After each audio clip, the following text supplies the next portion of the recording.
king, baby.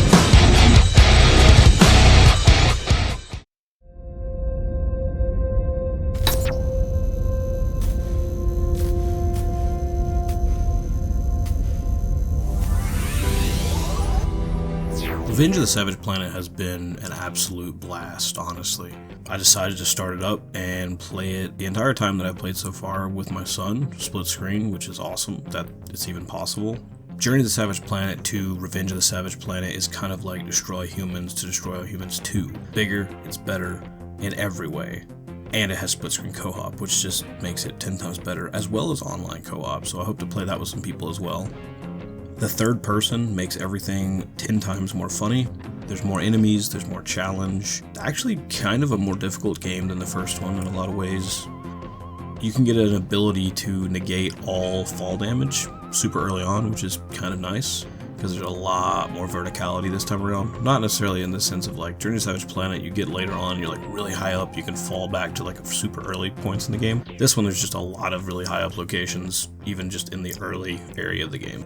There's a lot of upgrades, there's a lot more things, like you get like a water gun, you get your boost, and there's tons of other upgrades. It all kind of works the same, except for it's all material based, mostly for upgrades, except you occasionally find upgrades that you can get. But it's a little bit more streamlined, I guess, than the upgrading of the first game. I don't feel like it's grindy. I don't really feel like the original game was very grindy when it came to upgrades and stuff, but I definitely don't think this one is either. You still find your orange goo glop things that you in the previous game would just kind of shove in your face, and in this one you shove in your face, you pour it all over your body, you do a million different things with it, and it's hilarious. You run out of stamina and you stop for a second and your character's like hands on both knees. It's hilarious. Wading through deep water is great. Yeah, cooperative fun is cool. You can actually kill each other, kick each other around, which is just hilarious. You can revive each other.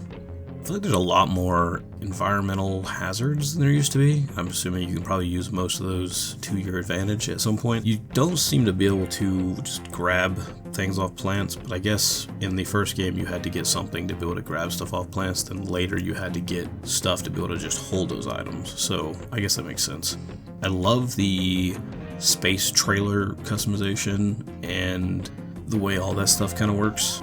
It's cool that you can change the chattiness level of the robot as well as its voice being either male or female. I think that's kind of cool.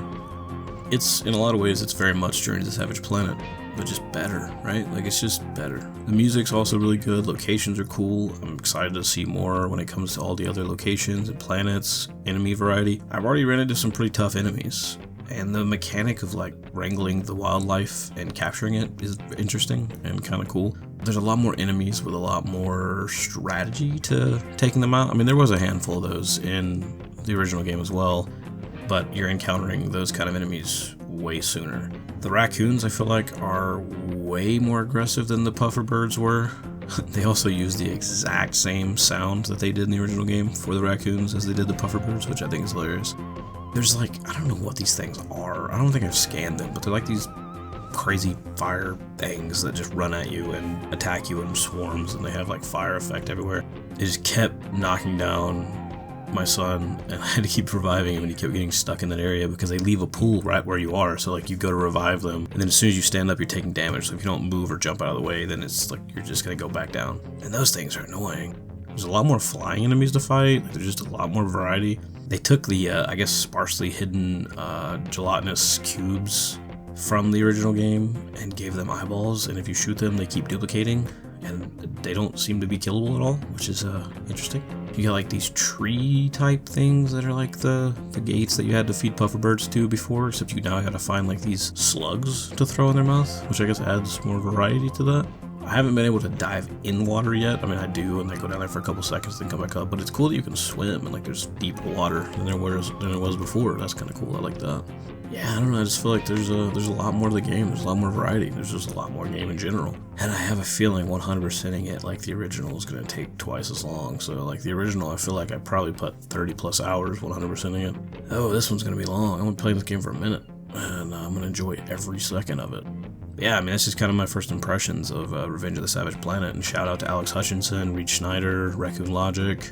Grabbed my physical copy, you've seen the unboxing, that was awesome. I'm the only person that got it pre-ordered, which is crazy.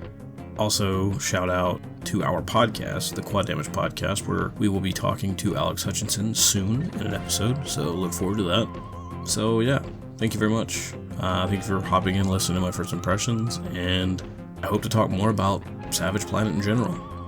As always, thank you to Midnight Medium, Osh, and Melancholy Geek. The Forge is calling me. I gotta answer. I'll see you guys next time when the next video has been forged.